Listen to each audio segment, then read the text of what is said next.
In today's video, I'm going to teach you how to create child or subpages in WordPress. This is a crucial skill for anyone looking to organize their site's content more effectively.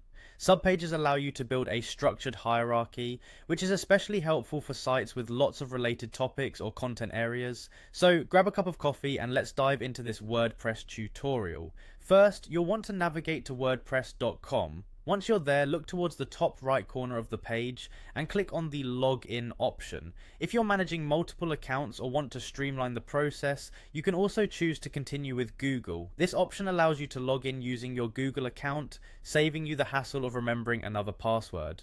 After you've logged in, head over to the Pages section. This is your hub for managing all the pages on your website. If you're following along, there's a handy link you can click to take you directly to where you need to go.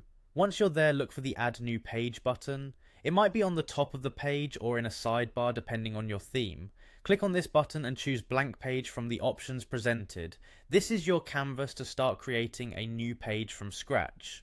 With your blank page ready, direct your attention to the top right corner of the screen and find the Settings button. When you click on it, you'll see several tabs. For this tutorial, we're going to focus on the Page tab.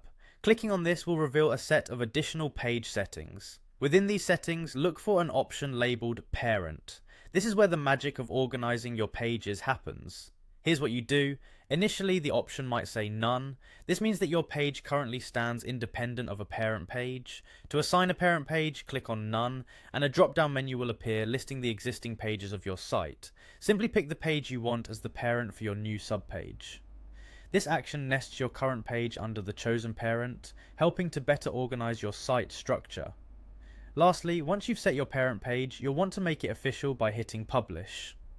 You'll find the Publish button typically near the top right. Clicking on it commits your changes, making the page live according to your specifications. And there you have it. You've successfully created a child page in WordPress. That's all there is to it. Creating child pages helps keep your site organized, making it easier for users to navigate and find the information they're looking for. Thanks for watching, and I hope this tutorial helps you build a more structured and user-friendly WordPress site. If you found this video helpful, don't forget to like and subscribe for more WordPress tips and tutorials.